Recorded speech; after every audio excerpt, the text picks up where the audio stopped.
ఒక్క మాట చెప్పనివ్వండి. మీలో ఇబ్బంది లేని మనిషి అంటూ ఎవరూ లేరు. ఎవరికి తగ్గే వాళ్ళకు ఉన్నాయి.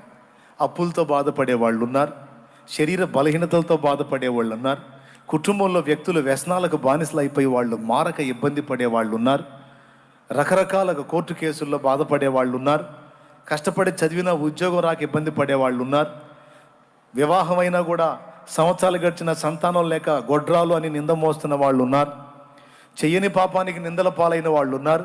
ఇలా చెప్పుకుంటూ పోతే నానా రకాల బాధల్లో బోలెడంత మంది ఉన్నారు. ఎవరికి తగ్గవి వాళ్ళకు ఉన్నాయి. అయితే ఒక్క మాట, ఈరోజు భూమి మీద నువ్వు అనుభవిస్తున్న ఈ బాధలు, వేదనలు, ఇరుకులు, ఇబ్బందులు, కష్టాలు, కన్నీళ్ళు, ఇవన్నీ నీకు తొలగించటం కూడా యేసయ్యకు చేతవు. వాటి నుంచి నిన్ను విడిపించడం కూడా యేసయ్యకు చేతవు. కానీ అవసరాన్ని బట్టి నీకు అనుమతించబడ్డాయి అని బైబిల్లో ఒక మాట ఉంది. పేతురు రాసిన మొదటి పత్రిక 1వ అధ్యాయము 6వ వచనం మీరు చూడగలిగితే, అవసరాన్ని బట్టి అగ్ని వంటి శ్రమలు కొంచెము కాలం మీకు కలుగుతున్నాయనే మాట అక్కడ చెప్పబడి ఉంది. ఈరోజు మనం ఫేస్ చేస్తున్నటువంటి సమస్యలు ఎన్ని రకాలైనా కావచ్చు, ఎన్ని విధాలైనా కావచ్చు. ఒక మాటలో చెప్పాలంటే, కొంతమందిని ఆ శ్రమలే దేవుడి దగ్గరికి తెచ్చాయి. చాలామందిని ఆ శ్రమలు, ఆ సమస్యలే దేవుడి గురించి ఆలోచించేటట్టు చేశాయి. ఈరోజు మీ అందరూ కూడా వాటిని గురించి భయపడ నిమిత్తం లేదు.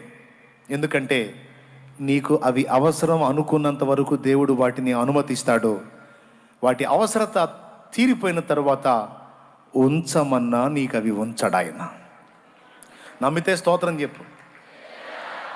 నీకు అవసరం అన్నంత వరకు వాటిని ఉంచుతాడు. ఆ అవసరం తీరిపోయింది, నేను అనుకున్న పరిమాణం నీలోనికి వచ్చింది అనుకున్నప్పుడు నువ్వు ఉంచమన్నా వాటిని ఉంచడు, వాటిని తొలగిస్తాడు. దీన్ని బట్టి మీరు ధైర్యపరచబడతారని ఈ మాట చెప్తున్నాను నేను. ఈరోజు నువ్వు ఎదుర్కొంటున్నటువంటి వీటన్నిటికీ ప్రతిగా దేవుడు ఇవ్వబోతున్నటువంటి ఆశీర్వాదాన్ని భవిష్యత్తులో నువ్వు చూడబోతున్నావు. దీన్ని దైవజనుడు పాటగా పాడాడు. యేసయ్య నీ కృప తలంచగానే నా శ్రమలు శ్రమలుగా అనిపించలేదే. యేసయ్య నీ కృప తలంచగానే నా శ్రమలు శ్రమలుగా అనిపించలేదే.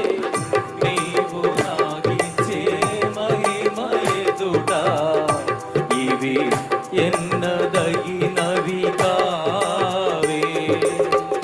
నీవు నాకిచ్చే మహిమ ఎదుట ఇవి ఎన్నదగినవి కావే.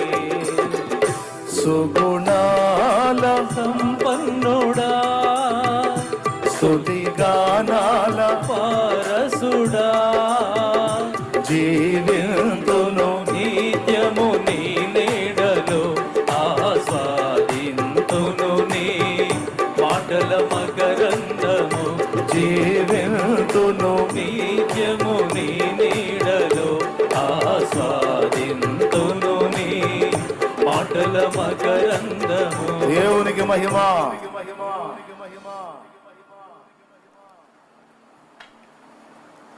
ఈరోజు మనం అనుభవిస్తున్నటువంటివన్నీ కూడా భవిష్యత్ కాలంలో దేవుడు మనకి ఇవ్వబోతున్న ఆశీర్వాదాలతో పోల్చి చూసుకుంటే అస్సలు ఎన్నదగినవి కావు. వాటిని అసలు లక్ష్య పెట్టొద్దు అని దేవుడు స్పష్టంగా మాట్లాడుతున్నాడు.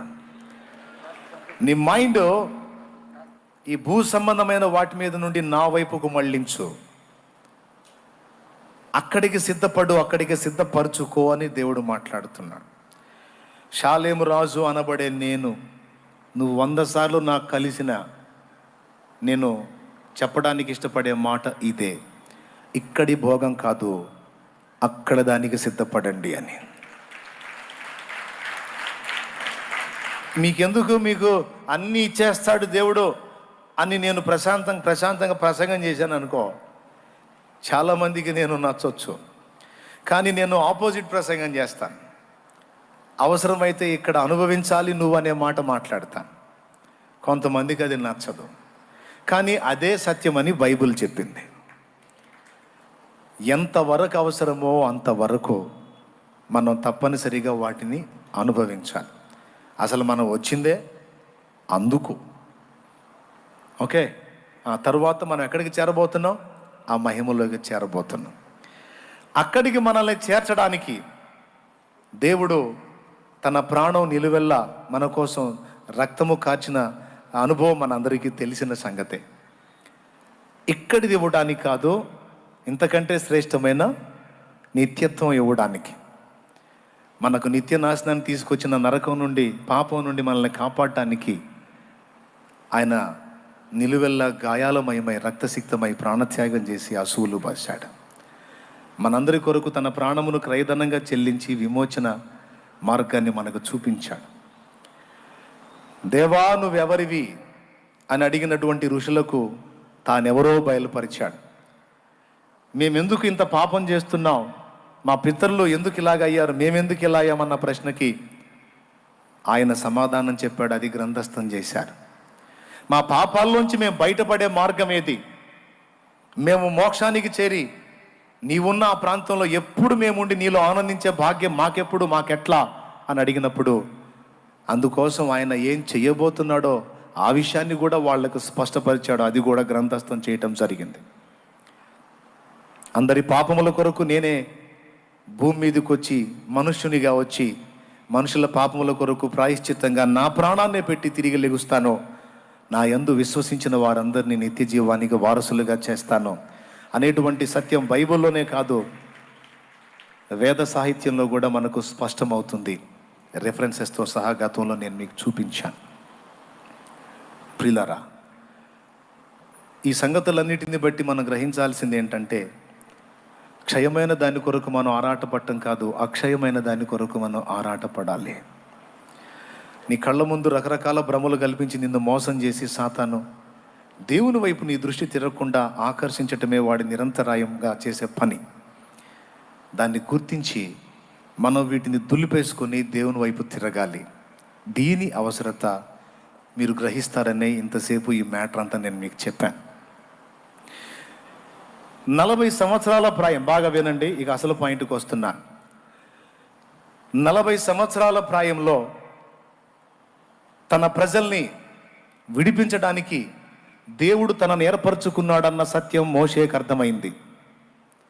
ఈ కీర్తన రాసినటువంటి వ్యక్తి పేరు మోషే అని నేను చెప్పాను. నరుని ఆయుష్కాలం 70 ఏండ్లు, అధిక బలమున్న 80 ఏండ్లు అన్నాడు కదా.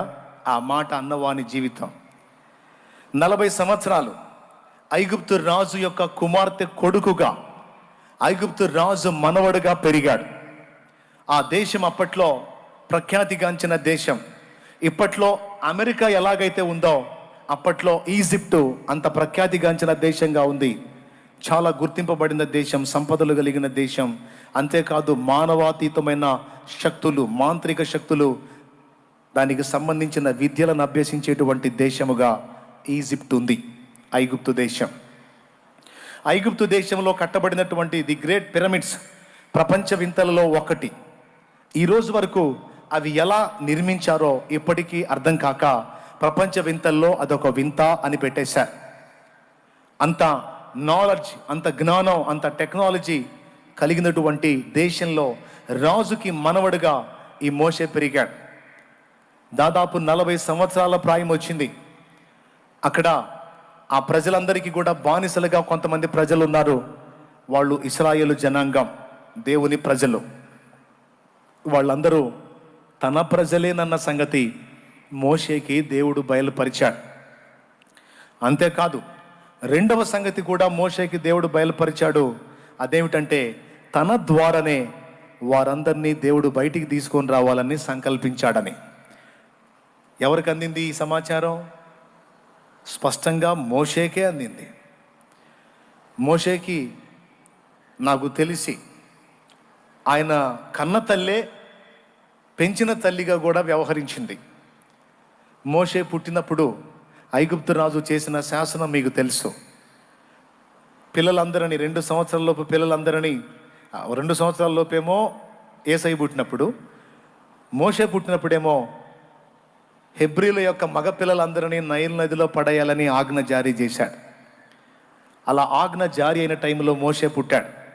3 నెలల నుంచి మరికొన్ని నెలలు వాళ్ళ ఆ పిల్లవాడిని దాచిపెట్టి ఇక ఆపలేక ఒక జమ్ము బుట్టలో ఆ బిడ్డను పెట్టి దానికి కీలు పూసి నైల్ నదిలో వదిలిపెట్టడం, ఆ జమ్ము బుట్టలో ఉన్న శిశువు రాజు కూతురు స్నానం చేసే ప్రదేశానికి ఆ బుట్టను దేవుడు నడిపించటం, ఆ బుట్టను ఆమె దగ్గరకు తీసుకొని అందులో ఉన్న మోషే బాలుణ్ణి చేతుల్లోకి తీసుకోవటం, తర్వాత ఆ బుట్టనే ఫాలో అవుతూ వచ్చినటువంటి మోషే అక్క మిరియాము అది చూసి ఆమె దగ్గరకు వెళ్ళి, ఈ బాలుణ్ణి నీవు తీసుకున్నావే, వీడికి పాలిచ్చి పెంచడానికి దాదిని తీసుకువస్తున్నా అని కన్న తల్లినే దాదిగా అక్కడికి చేర్చటం, ఇదంతా మీరు ఎరిగిన స్టోరీయే. ఇప్పుడు కన్న తల్లే పెంపుడు తల్లి అయింది. విచిత్ర స్టోరీ ఇది. కన్న తల్లే పెంపుడు తల్లిలాగా రాణి ఏమో, రాజుగారి కూతురు యువరాణేమో ఆయనకు తల్లిలాగా మోషే పెంచబడ్డాడు. ఆమె మోషేని తన తల్లికి ఇస్తూ, ఇతన్ని నా కొరకు పెంచు అంటుంది. కానీ మోషే తల్లి మోషేని దేవుని కొరకు పెంచుతుంది. నేను అది గుర్తించాను. యోకేబెదు సామాన్యమైన స్త్రీ కాదు, జీవిత విలువలెరిగిన స్త్రీ, దేవుని స్పర్శనెరిగిన స్త్రీ. దేవుని కొరకు పెంచింది. నాకు తెలిసి మోషేకి తన తల్లి అయిన యోకేబెదు ద్వారానో ప్రత్యక్షత ద్వారానో ఒకటి అర్థమైంది ఏంటంటే, నేను ఈ ఐగుప్తు దేశంలో ఇలాంటి జీవితానికి వచ్చింది నేను భోగాలని సుఖాలని అనుభవించడానికి, ఇక్కడ రాజుగా లేకపోతే ఇంకొకటిగా తొలతోగటానికి కాదు, నా ప్రజల్ని బంధకాల్లోంచి బయటికి తీసుకొని రావటానికి దేవుడు నన్ను పుట్టించాడని తన జన్మ కారణాన్ని గుర్తించిన వాడు మోషే. ఈరోజు ఇంతమంది ఉన్నారు, పుట్టి చాలా సంవత్సరాలు అయింది. మిమ్మల్ని సూటిగా ఒక ప్రశ్న అడుగుతున్నాను. అసలు నువ్వు ఎందుకు పుట్టావో ఒక్కసారన్నా దేవుణ్ణి అడిగావా? ఏమనుకోవద్దు, ఈ మాట మిమ్మల్ని అడుగుతున్నానని. ఒక్కసారన్నా దేవా అసలు నన్ను ఎందుకు పుట్టించావు, నా జన్మ వెనుక నీకున్న ఉద్దేశం ఏంటి, నీ చిత్తం ఏంటని ఒక్కసారన్నా అడిగావా? ఎంతమంది అడిగారో నాకు తెలియదు, కానీ అడిగితే నిజంగా ధన్యులు మీరు. ఒకవేళ అడగకపోతే ఖచ్చితంగా నీ సృష్టికర్తను నువ్వు అడగవలసిన సమయం ఇది. నీ మనోనేత్రాలు వెలిగించబడాలి.